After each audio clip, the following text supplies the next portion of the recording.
والدین کے اندر ایک فطری ایسی محبت ڈالی ہے کہ چاہے وہ اوپر سے ڈانٹ بھی رہے ہوں، ناراض بھی ہو رہے ہوں، غصے بھی ہو رہے ہوں، چاہے جو مرضی ہمیں ان سے شکایتیں ہوں، ان کے دل میں ہمارے لیے خیر خواہی ہی ہوتی ہے۔ ان کی ناراضگی میں بھی ہمارے لیے خیر خواہی ہے، ان کے غصے میں بھی ہمارے لیے خیر خواہی ہے۔ اسی لیے والدین کے ساتھ حسن سلوک کا حکم ہے۔ ان کی وجہ سے میری ایگزسٹنس ہے، یاد رکھیں۔ اس دنیا میں میری ایگزسٹنس جن کی وجہ سے ہے، ان کا سب سے بڑا احسان مجھ پر ہے۔ وہ خود کو تھکا دیتے ہیں، کھپا دیتے ہیں، راتیں جاگتے ہیں، دن بھر والد کس طرح مزدوری کرتا ہے، مال کماتا ہے، ایجوکیشن کا انتظام کرتا ہے، کھانے پینے کا انتظام کرتا ہے، ماں کس طرح سے سنبھالتی ہے، پھر اس کے بعد بڑا کرتی ہے، اولاد کے کمفرٹ کی ہمیشہ فکر ہوتی ہے، خود اپنے نوالے چھوڑ کر کھلاتے ہیں، اور ہم کہیں کہ سو واٹ، کیا کیا آپ نے میرے لیے، اور بس پتہ ہے ہمیں کتنی محبت ہے اور کتنا آپ کرتے ہیں۔ وَبِالْوَالِدَيْنِ إِحْسَانًا، اور اپنے والدین کے ساتھ احسان۔ اور یاد رکھیں، والدین میں آپ کے اپنے والدین بھی ہیں، پھر استاد بھی اسی درجے میں آتے ہیں، پھر آپ کے جو سسرالی رشتے ہیں وہ بھی اسی میں آتے ہیں۔ سب کے ساتھ رویہ کیسا ہے؟ پھر دوسرا فیل عملی طور پر بھی، سامنے تو آپ ہاں جی کر رہے ہیں، ساری باتیں سن رہے ہیں، لیکن ساتھ ناک منہ بھی چڑھا رہے ہیں۔ جسم کا جو آپ کا پوسچر ہے، جو آپ کا سٹائل ہے، ماتھے پہ بل لانا اور ہاتھوں کو ماتھے پہ مارنا اور ناگواری کا احساس دینا، اس سے بھی منع کیا گیا ہے۔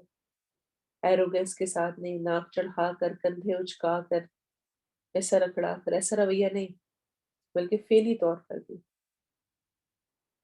فیل ہو کہ آپ والدین کے ساتھ احسان کا۔ اچھا، پھر یاد کر لیں احسان کیا ہے؟ دوسرے کو اس کے حق سے بڑھ کر دینا۔ اچھا، پہلے ایسا نہیں تھا، لیکن آج کل کے دور میں ایسا بھی اب یہ رواج اب بڑھتا جا رہا ہے کہ بچوں کو بہت شکایتیں ہوتی ہیں اپنے والدین سے۔ وہ ایسے تھے، انہوں نے یہ کیا، انہوں نے یہ کیا، پھر یہ نہیں کیا، میرے ساتھ یہ کیا، باقیوں کے ساتھ بہت زیادہ کرتے تھے، میرے ساتھ نہیں کرتے، فلاں کے ساتھ یہ ہے، اس کے ساتھ یہ نہیں ہے، تو بہت ساری باتیں۔ احسان کیا ہے؟ کسی کو اس کے حق سے بڑھ کر دینا۔ اگر آپ یہ سمجھتے ہیں کہ وہ حق نہیں رکھتے، پھر بھی ان کو ان کے حق سے بڑھ کر دینا ہی احسان ہے، جو کہ مجھے کرنے کا حکم دیا گیا ہے، جو کہ مجھے کرنا ہی کرنا ہے۔ پہلی بات یہ کہ والدین سے بڑھ کر کوئی محبت میں مخلص ہو ہی نہیں سکتا۔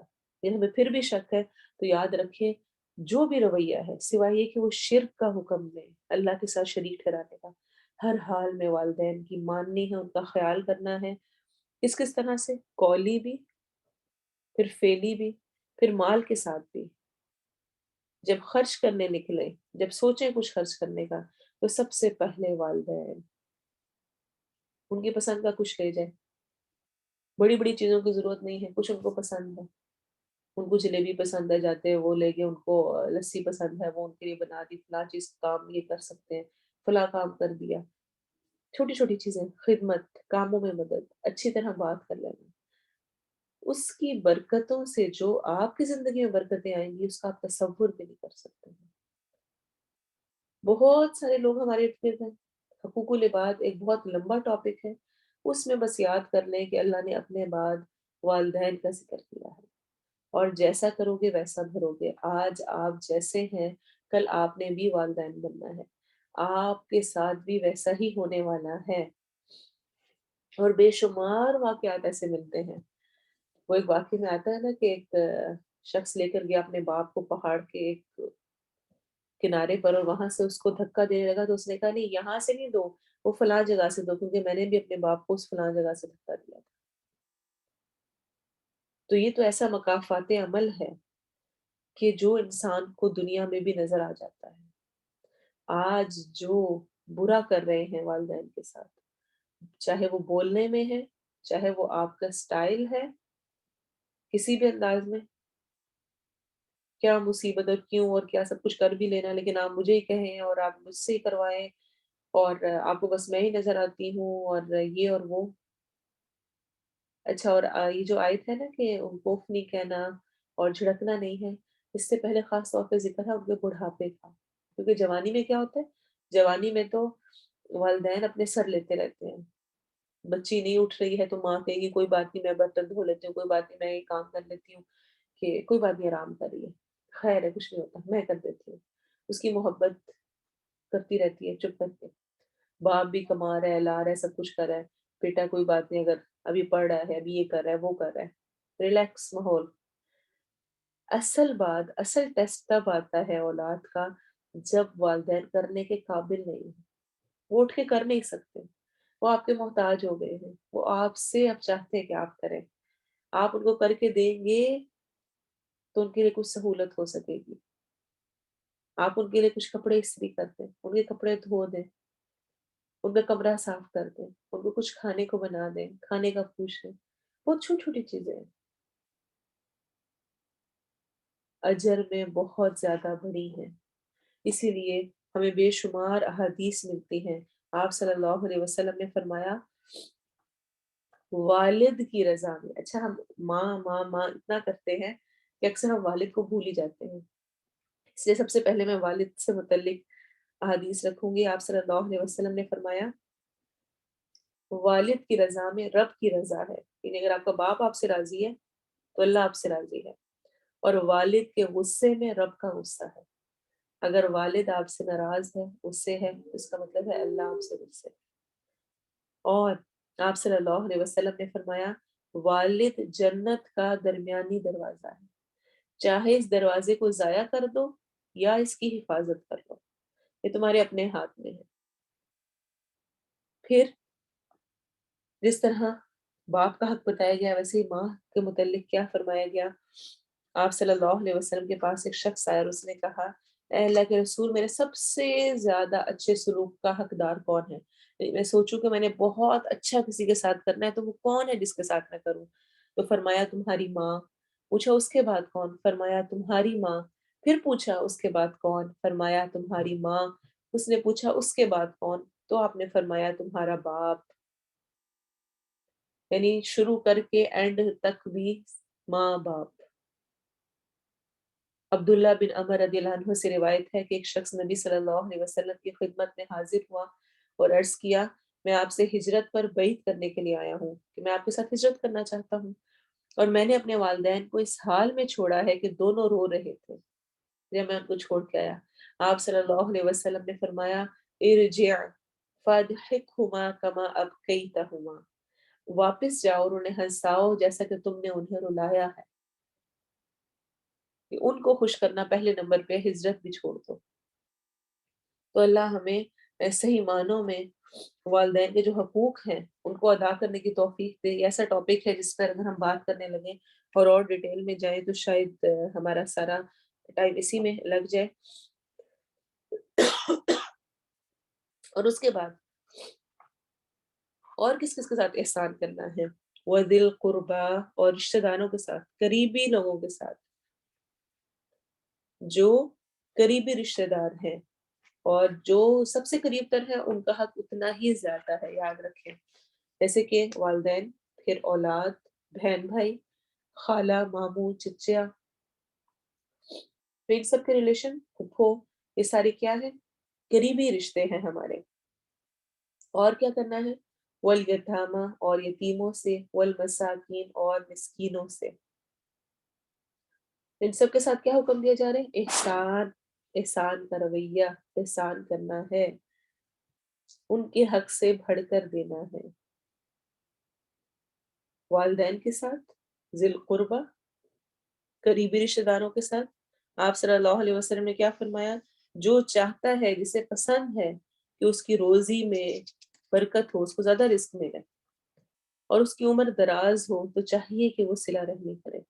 اچھا ہم یہ دونوں چیزیں چاہتے ہیں، عمر بھی لمبی ہو، رزق بھی بہت ہو، مال وافر ہو، لیکن ہم یہ کب چیک کرتے ہیں، کب چاہتے ہیں؟ خود دل کی تنگی کے ساتھ۔ دل کی تنگی نہیں رکھنی، دل کی وسعت، صلہ رحمی کرنی ہے تو اس سے یہ فائدہ حاصل ہوگا۔ اور یہاں پر گزرتے گزرتے میں اس حدیث کو بھی ریپیٹ کرنا چاہوں گی۔ آپ صلی اللہ علیہ وسلم نے فرمایا بدلے میں صلہ رحمی کرنا صلہ رحمی نہیں ہے۔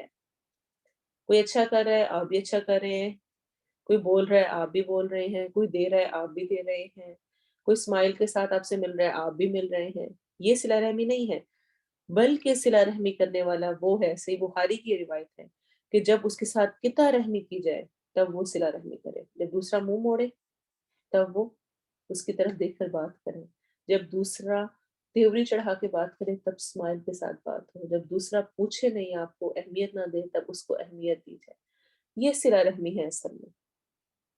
تو احسان کا رویہ، اور پھر یتامہ اور مسکین کا خاص طور پہ اس لیے ذکر ہے کہ جو یتیم ہوتا ہے وہ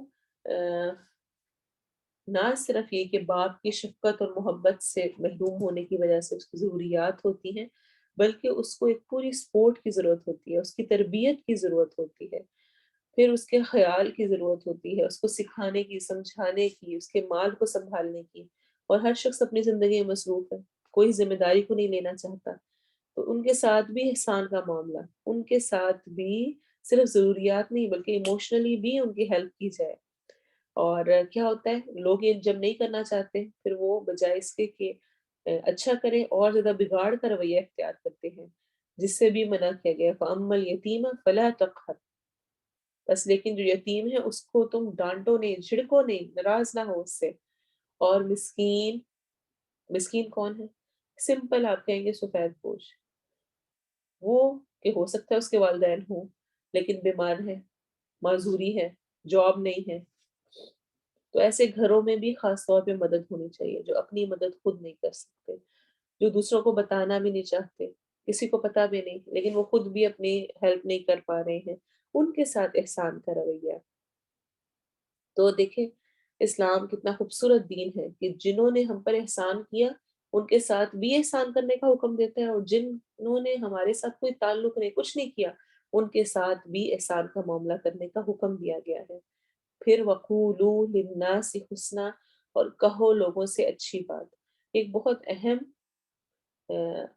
آیت کا جز ہے، اس پر انشاءاللہ ہم آیت مکمل کر کے بات کرتے ہیں۔ لوگوں سے اچھی بات کہنا، اس سے اصل میں کیا مراد ہے اور اس میں کیا کچھ شامل ہے۔ وَأَقِيمُوا الصَّلَاةَ، اور قائم کرو نماز، وَآتُوا الزَّكَاةَ، اور ادا کرو زکوٰۃ۔ تو آپ دیکھیں گے آیت میں شروعات کس سے ہوئی؟ لا تعبدون الا اللہ، اللہ کے علاوہ کسی کی عبادت نہیں کرو گے، اور اینڈ کس پہ ہو رہا ہے؟ اقیموا الصلاۃ وآتوا الزکاۃ، اور درمیان میں کیا ہے؟ حقوق العباد۔ اور یہ ہمیں کیوں ایسے اس ترتیب کے ساتھ کیوں دیا گیا؟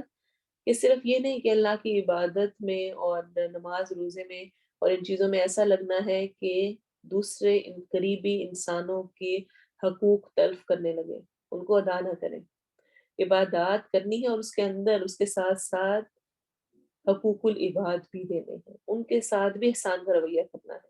یہ نہیں کہ اپنی عبادات میں ایسا مشغول ہونا ہے کہ دوسروں کے ساتھ اپنے رویے خراب کر لینے ہیں، صحیح انداز میں بولنا نہیں ہے، ان کو وقت نہیں دینا ہے، اس سے منع کیا گیا ہے۔ ثم تولیتم، پھر منہ موڑ لیا تم نے، الا قلیلا منکم، سوائے قلیل تعداد کے تم میں سے، وانتم معرضون، اور تم اعراض کرنے والے ہو۔ تو منہ موڑ لیا قلیل تعداد کے تم میں سے کچھ، اور تم اعراض کرنے والے ہو، تو اللہ تعالیٰ نے اس کا بھی ذکر کر دیا کہ کچھ لوگ ایسے تھے جو کہ اس پر قائم رہے لیکن اکثریت نے منہ موڑ لیا اور وہ اعراض کرنے والے تھے۔ اس کی تلاوت سنیں پھر ہم دوبارہ بات کریں گے وَقُولُوا لِلنَّاسِ حُسْنًا پر انشاءاللہ بھی گئے۔ ميثاق بني إسرائيل لا تعبدون إلا الله وبالوالدين إحسانا وذي القربى واليتامى والمساكين وقولوا للناس حسنا وأقيموا الصلاة وآتوا الزكاة ثم توليتم إلا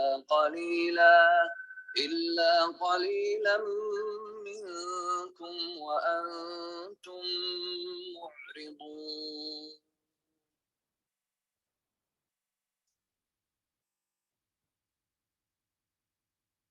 وَقُولُوا لِلنَّاسِ حُسْنًا، اور کہو لوگوں سے اچھی بات۔ حسنًا، حسن اسے کہتے ہیں جس کو دیکھ کر انسان خوش ہو، جو اچھی لگے، جو دوسرے کے دل کو ٹچ کر جائے۔ اور جو اٹریکٹ کرے اور جو ظاہری اور باطنی دونوں لحاظ سے اچھی ہو، الفاظ بھی اچھے، اسٹائل بھی اچھا، ایکسپریشنز اور آپ کی باڈی لینگویج سب کچھ اچھا ہونا، قولوا للناس حسنا ہے، لوگوں کے ساتھ اچھی بات کہو۔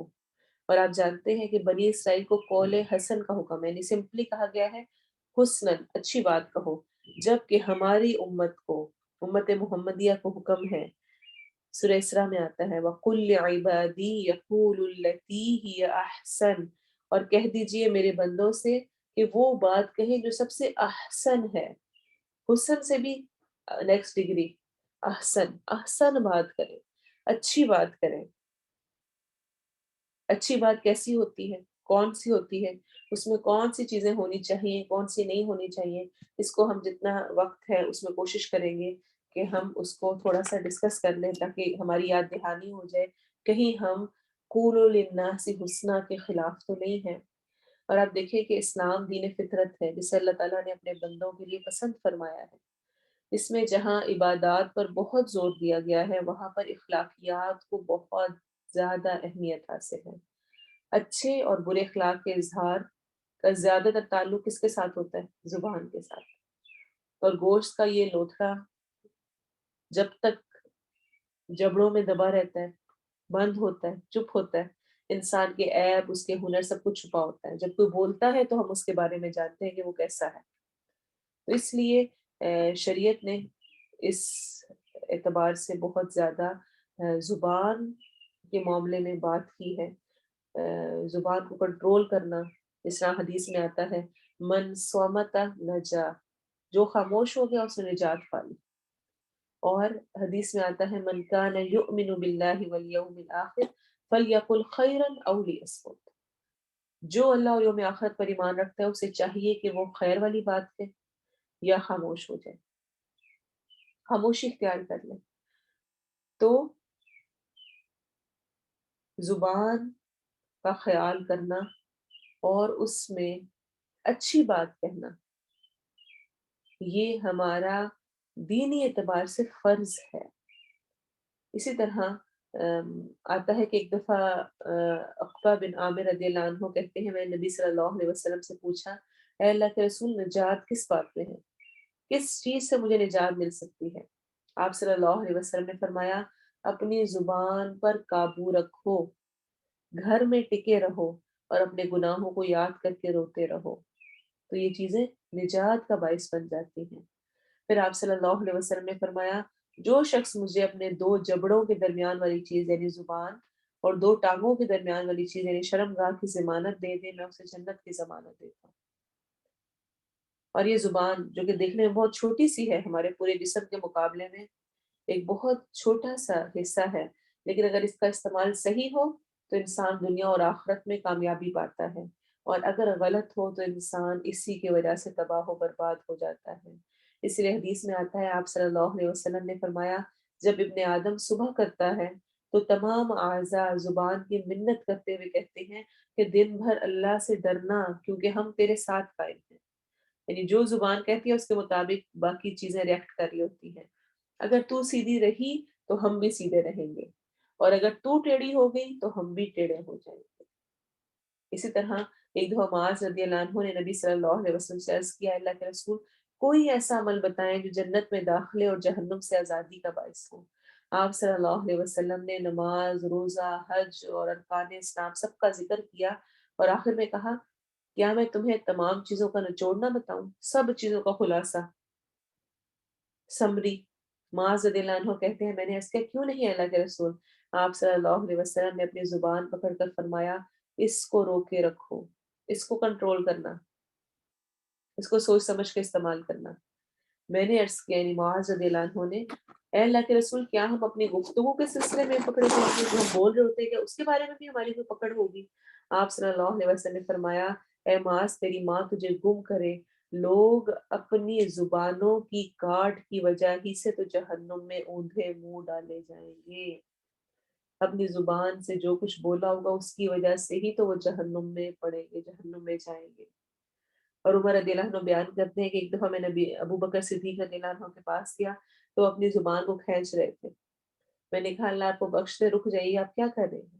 ابو بکر صدیق فرمانے لگے کہ اس نے مجھے بہت سی ہلاکتوں میں مبتلا کر رکھا ہے، اس کی وجہ سے میں پریشان ہوں. کبھی آپ اپنی زبان سے پریشان ہوئے؟ کبھی دکھ ہوا، افسوس ہوا کہ میں نے یہ کیوں کہہ دیا، ایسے کیوں بات کرتی، ایسا رویہ کیوں اختیار کیا، اس وقت کیوں غصہ کیا، اس وقت کیوں غیبت کرتی، چغلی کیوں کر دی، اور اس طرح کی بات کیوں کہتی؟ مالک بن انس کو یہ بات پہنچی کہ لقمان رضی اللہ عنہ سے پوچھا گیا ہم آپ کی لوگوں کے درمیان بہت قدر و منزلت دیکھ رہے ہیں، اس کی کیا وجہ ہے؟ ہم سب بھی چاہتے ہیں نا ہماری قدر و منزلت ہو، اونچا مقام ہو، لوگ ہمیں جانتے ہوں، ہمیں امپورٹنس دیتے ہوں. حضرت لقمان نے جواب دیا سچ بولنا، امانت ادا کرنا اور لا یعنی باتوں کو ترک کرنا. تو قولوا للناس حسنا، لوگوں سے اچھی بات کہنے میں کیا ہے کہ لا یعنی بے مقصد گفتگو کو چھوڑ دیا جائے. جس طرح کہ حدیث میں کیا آتا ہے من حسن اسلام المرء ترکہ ما لا یعنی، آدمی کے اسلام کا حسن یہ ہے کہ وہ لا یعنی باتیں نہ کرے، ایسی باتوں کو چھوڑ دے جن کا کوئی مقصد ہی نہیں، فائدہ ہی نہیں ہے. فلاں جگہ گئی پھر میں نے فلاں یہ کیا، فلاں سے ملی، فلاں ایسی لگ رہی تھی، اس نے یہ پہنا ہوا تھا، پھر اس نے یہ کیا، پھر وہ وہاں بیٹھی، پھر میں فلاں کے پاس گئی اس نے یہ کیا. اور دوسروں کو ڈسکس کرنا، دوسروں کی باتیں کرنا، دوسروں سے متعلق بیٹھ کے ہنسنا، عیب نکالنا، نقلیں اتارنا، چغلیاں کرنا، اعتراض کرنا اور طرح طرح کی چیزیں، وہ سب سے منع کیا گیا ہے. سب قول للناس حسنا کے خلاف ہے. پھر آپ دیکھیں کہ کچھ چیزیں میں آپ کے سامنے تھوڑا سا اور ذکر کرنا چاہوں گی. قولوا للناس حسنا سب سے ضروری چیز ہے، اسی لیے ہمیں ملتا ہے کہ جس نے اپنی زبان روک لی اللہ نے اس کی پردہ پوشی کر دی، وہ بچ گیا. لیکن جو اپنی زبان سے شروع ہو گیا پھر اس نے خود ہی اپنا نقصان کیا. تو کچھ پوائنٹس کو دیکھ لیتے ہیں، ان کو نوٹ کریں اور سوچیں کہ کیا ایسا رویہ میرا ہے. پہلی بات کیا ہے؟ با مقصد بات ہونی چاہیے، لا یعنی بے مقصد فضول گفتگو نہیں ہونی چاہیے. اسی طرح لوگوں کو گفتگو کا موضوع نہیں بنانا چاہیے. سچی بات کرنی چاہیے، جھوٹ سے بچنا ہے.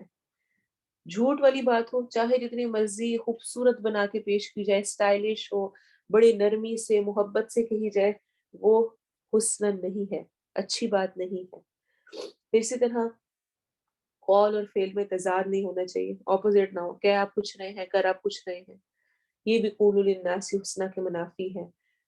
پھر گفتگو میں آسان الفاظ استعمال کرنے چاہیے، مشکل الفاظ بناوٹی اس طرح کے کہ دوسروں کو سمجھ بھی نہ آ رہے ہوں اور آپ اپنی لینگویج کے دکھا رہے ہوں جوہر کے مجھے اتنا اچھا بولنا آتا ہے، مجھے اتنی اچھی انگلش آتی ہے، مجھے اتنی اچھی اردو، اتنی ثقیل الفاظ اور مشکل بھاری کہ دوسرے کے لیے وہ سننا ہی مشکل ہو جائے، ایسا نہیں ہونا چاہیے. اور پھر نیکی اور بھلائی کی بات، قولوا للناس حسنا میں سب سے پہلے ٹاپ آف دا لسٹ جو بات ہے جو کہ لوگوں سے کرنے کی ہے وہ کیا ہے؟ دعوت اللہ، خیر اور بھلائی کی بات دوسروں سے کرنا. اسی لیے اللہ تعالیٰ قرآن مجید میں فرماتے ہیں وَمَنْ أَحْسَنُ قَوْلًا مِّمَّنْ دَعَا إِلَى اللَّهِ، اور اس سے اچھی بات، احسن بات اور کس کی ہوگی جو اللہ کی طرف دعوت دے، اللہ کی طرف بلا رہا ہو، وہ سب سے بیسٹ بات ہے. پھر نرمی کے ساتھ بات کرنا. آپ کا کانٹیکٹ ٹھیک ہے، بالکل آپ جس کانٹیکٹ میں بات کر رہے ہیں ٹھیک ہے، آپ کا کانٹینٹ سارا ٹھیک ہے، لیکن نرمی نہیں ہے، غصہ ہے، سختی ہے، تو وہ آپ کی خیر خواہی والی بات بھی غلط رنگ میں آ جاتی ہے. اس لیے نرم گفتگو. سب سے زیادہ اگر سخت گفتگو کا مستحق تھا تو وہ فرعون تھا، لیکن اس کے پاس جاتے ہوئے بھی اللہ تعالیٰ نے موسیٰ علیہ السلام اور ہارون علیہ السلام کو قولا لینا نرم گفتگو کا حکم دیا تھا. پھر ہر اچھی بات صدقہ شمار ہوتی ہے، اس اعتبار سے سوچ کے بولیں، جس سے بات کریں اس کے مرتبے کا خیال رکھیں، خاص طور پر والدین سے بات کرتے ہوئے. پلیز والدین کا مرتبہ سب سے بڑھ کر ہے. اپنے آپ کو سوچ لیں اگر آپ جاب کر رہی ہیں، اپنے کسی سینئر کے آگے بیٹھے ہوئے ہیں، ان کے ساتھ آپ کیسے نظریں جھکا کے اور آہستہ آواز میں اور کس طرح بات کریں گے، یا کہیں پر آپ باہر ہیں، کوئی آپ سے اوپر ہے، کسی کا رتبہ، دل میں جتنی قدر ہوگی اتنا زیادہ والدین کے ساتھ اچھا معاملہ ہوگا پھر اسی طرح سے لوگوں کی سمجھ اور زبان کے مطابق بات کرنی چاہیے، دوسروں کی دلچسپی کی بات ہونی چاہیے، مختصر اور جامع بات کرنی چاہیے، لمبی چوڑی کہانیاں اور اسٹوریاں سنانا شروع کر دینا، دوسرا تنگ آ جائے، اس کے پاس وقت نہ ہو، یہ پسندیدہ نہیں ہے۔ ابو دردہ رحمہ اللہ نے فرمایا، اپنے منہ سے اپنے کانوں کو انصاف دلاؤ، اللہ نے تمہیں 2 کان دیے ہیں اور 1 زبان دی ہے، تو سنو زیادہ، بولو کم۔ 2 کان سننے کے لیے نا، یہ سننا زیادہ چاہیے، تو سننے کی عادت ڈالیں، سنیں، زیادہ بولے نہیں کہ بس بولتے رہیں، دوسرا جہاں نہیں چھڑائے کہ کب یہ چپ ہو اور کب میں بھاگوں، ایسا رویہ نہیں ہونا چاہیے۔ پھر اتنی آواز ہو کہ دوسرے کو سمجھ آ جائے، کھول کر وضاحت کے ساتھ بیان کریں، مبہم نہ چھوڑے، دوسرا سوچتا ہی رہے کہ پتہ نہیں کہا کیا، وہ کہا تو کہا کیوں، اور اتنا آہستہ نہ بولیں کہ دوسرے کو کان لگانے پڑے اور پھر بھی سمجھ نہ آئے، اتنا چیخ کے نہ بولیں کہ دوسرے کے لیے ناگواری ہو، پھر چلا کر بولنا جس طرح ہے اس سے خاص طور پہ منع کیا گیا ہے۔ قرآن کہتا ہے ان انکر الاصوات لصوت الحمیر، بے شک سب سے بدترین آواز گدھے کی آواز ہے، کہ وہ چیخ چیخ کے سب کو تنگ کر رہا ہوتا ہے۔ پھر بہت تیز تیز نہیں بولنا چاہیے، نہ بہت ہی آہستہ۔ پھر چہرے کے تاثرات بھی اچھے ہوں، کہ آپ بہت اچھی بات کریں لیکن اسپاٹ چہرہ ہے اور سڑا ہوا آپ کا موڈ ہے تو اس کا بھی فائدہ نہیں ہے۔ پھر الفاظ کا چناؤ اچھا ہونا چاہیے، اچھے ورڈز یوز کیے جائیں، اسی طرح کسی کی تحقیر نہیں ہونی چاہیے۔ مسلمان وہ ہے جس کے ہاتھ اور اس کی زبان سے دوسرے محفوظ رہیں۔ تو طنزیہ جملے، ذو معنی باتیں، دوسروں کو چوٹیں لگانا، اعتراض کرنا، بلیم کرنا، یہ سب رویہ قول للناس حسنیٰ کے خلاف ہے۔ اللہ نے ہمیں حکم دیا ہے کہ ہم لوگوں کے ساتھ حسناً اچھے انداز میں بات کریں۔ پھر گفتگو ایسی نہیں ہونی چاہیے دوسرے کو ٹوٹنے کا باعث ہو، بحث نہیں کرنی چاہیے، میں کا استعمال کم کرنا چاہیے، میں نے یہ کیا، میں تو ایسی ہوں، مجھے تو یہ پسند ہے، میں تو یہ کھاتی ہوں، اس سے کم ایسا کھاتی نہیں، میں تو ایسا پہنتی ہوں، اور میں تو ایسی گاڑی، اور میرا تو یہ، اور میں وہ، میں کو کم کرنا چاہیے۔ پھر ہر وقت ہنسی مذاق نہیں کرنا چاہیے، بات بات پر قسم نہیں کھانی چاہیے، تکیہ کلام کا استعمال کم کرنا چاہیے، ایک موضوع پر ہی بات کریں، یہ نہیں ایک بات یہاں شروع کی، ایک کی ٹانگ ادھر سے پکڑی، ایک کی ادھر سے پکڑی، کوئی بات اینڈ ریزلٹ تک نہیں پہنچی۔ پھر نہ سے بات نہیں شروع ہونی چاہیے، نو نو کر کے بات نہ شروع کریں، دوسرے کی بات کو سنیں، اس کو کہے کہ اچھا آپ کی یہ بات ٹھیک ہے، آپ کی اپنی رائے ہوگی لیکن یہ اس طرح کر کے بھی ہے۔ نو کر کے ہم دوسرے کا سوچنے سمجھنے کا جو ایک اس کا لیول ہوتا ہے وہ ختم کر دیتے ہیں۔ ایسے ہی ماتھے پہ بل ڈال کر نہ بات ہو، ذاتی مسائل کا بہت زیادہ ذکر نہیں کرنا چاہیے۔ تب دوسروں سے بھی یہی پوچھتے رہے، اچھا تمہارے میاں کو جاب ملی اور بیٹی کی تمہاری شادی ہو گئی، اور تمہارے اپنے یہ کیا ہے، بیماری کا کیا کیا، فلاں موقع پہ کہاں گئے تھے، کیا کیا تھا۔ لوگوں کی پرسنل لائف کے اندر زیادہ گھسنے کی ضرورت نہیں ہونی چاہیے۔ پھر 2 لوگوں کے درمیان آ کر اپنی بات نہیں شروع کرنی چاہیے۔ ظاہری خوبصورتی، اور یہ سب کچھ تب آئے گا جب اندر بھی خوبصورتی ہوگی۔ پھر لعن طعن، گالی گلوچ سے بچنا چاہیے۔ آپ صلی اللہ علیہ وسلم نے فرمایا، زیادہ لعنت کرنے والے قیامت کے دن نہ تو گواہی دینے والے ہوں گے اور نہ ہی شفاعت کرنے والے۔ صحیح مسلم کی روایت ہے، یعنی نہ وہ گواہی دینے والوں میں شامل ہوں گے، نہ وہ شفاعت کریں گے۔ اور ایسے ہی آپ صلی اللہ علیہ وسلم نے فرمایا، جس وقت کوئی آدمی کہے کہ لوگ ہلاک ہوئے تو سب سے زیادہ ہلاک ہونے والا وہی ہے۔ اور یاد رکھیں آپ صلی اللہ علیہ وسلم نے فرمایا، مومن آدمی تان کرنے والا، تانے دینے والا، لعنت کرنے والا، فحش گوئی کرنے والا اور زبان دراز نہیں ہوتا۔ اگر آپ دوسروں کو پہ لعنت بھیجتے ہیں، اگر آپ دوسروں پہ تانے کرتے ہیں، تم ایسے، تم یہ اور تم وہ، اور طرح طرح کی تانا بازی اور فحش کوئی برے الفاظ استعمال کرتے ہیں، زبان دراز کرتے ہیں، یعنی جو بات نہیں ہے ویسا اس کو اور بڑھا چڑھا کے بیان کرتے ہیں، تو آپ مومن نہیں ہیں۔ پھر کسی پر کافر اور فاسق کا الزام لگانا، جو کہ ہمارے ہاں بہت کامن ہو چکا ہے۔ ہر فرقہ دوسرے فرقے کو، ہر شخص دوسرے کو کہتا ہے وہ کافر ہے، وہ فاسق ہے، وہ گناہ گار ہے، وہ منافق ہے۔ آپ صلی اللہ علیہ وسلم نے فرمایا، کوئی شخص کسی شخص کو فسق کی اور اس کو کفر کی تہمت نہ لگائے کیونکہ جس کو یہ کہا گیا ہے اگر وہ اس کا اہل نہیں تو وہ کلمہ کہنے والے پر واپس لوٹ آتا ہے، واپس اس کے پاس آ جاتا ہے۔ اسی طرح فضول لا یعنی گفتگو نہیں ہونی چاہیے، بے جا مبالغہ اور تعریفیں نہیں ہونی چاہیے۔ اس کے بارے میں بھی آپ صلی اللہ علیہ وسلم نے فرمایا کہ بے جا ایسی تعریف جو کہ ہے نہیں اور بنا بنا کے کی جا رہی ہو اس کے بارے میں، کہ جس وقت تم تعریف کرنے والوں کو دیکھو تو ان کے منہ میں مٹی ڈال دو۔ صحیح مسلم کی حدیث ہے۔ پھر اسی طرح بد دعائیں نہیں دینی چاہیے، عیب جوئی نہیں کرنی، یہ بھی قول للناس حسنی کے خلاف ہے۔ کسی کی نقل نہیں اتارنی۔ آپ صلی اللہ علیہ وسلم نے فرمایا میں اس بات کو پسند نہیں کرتا کہ میں کسی کی نقل اتاروں اور میرے لیے اتنا اتنا مال ہو، یعنی اس پر مجھے چاہے بے شمار پیسے ملنے ہوں میں پھر بھی کسی کی نقل نہیں اتاروں گا۔ پھر سرگوشیوں میں باتیں کرنا بھی قول للناس حسنی کے خلاف ہے۔ پھر بالوں کی کھال نکالنا، آپ صلی اللہ علیہ وسلم نے 3 بار فرمایا تباہ ہوئے بالوں کی کھال نکالنے والے۔ پھر بہت زیادہ باتیں، تکلف، اس سے بھی منع کیا گیا ہے۔ تو اللہ ہمیں قول حسن کہنے کی توفیق دے، اسی میں ہمارے لیے خیر ہے، اسی میں اجر ہے اور یہی ہماری نجات کا باعث ہے۔ ابن کثیر رحمہ اللہ فرماتے ہیں قول حسن یہ ہے کہ نیکی کا حکم دے، برائی سے منع کرے، بردباری اور عفو درگزر سے کام لے۔ اور اگر آپ کو کچھ بھی نہیں کرنا آتا، اچھی گفتگو نہیں کرنی آتی، کچھ نہیں کہنا آتا، تو اتنی پیاری صحیح مسلم کی حدیث ہے، چھوٹا سا عمل یہ کرنا ہے۔ کیا ہے؟ کسی نیکی کو حقیر نہ سمجھو، اگر تم کچھ اور نہ کر سکو تو کم از کم اپنے بھائی سے کھلے چہرے کے ساتھ مل لو، اسمائل کے ساتھ مل لو۔ باتیں نہیں اچھی کر سکتے، آپ کو زیادہ باتیں نہیں کرنی آتی، کم از کم اسمائل کے ساتھ اچھے انداز میں دوسرے کو مل ہی لیں، یہی آپ کے لیے اجر کا باعث بن جائے گا۔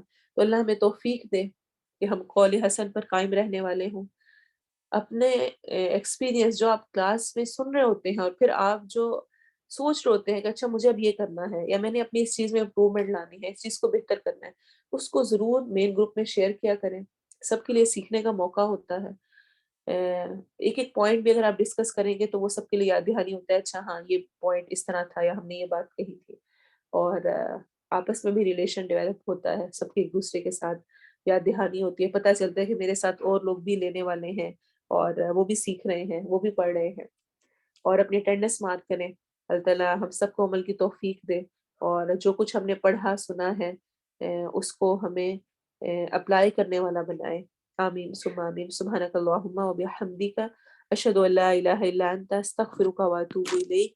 سبحان ربک رب العزة عما یصفون وسلام علی المرسلین والحمد للہ رب العالمین۔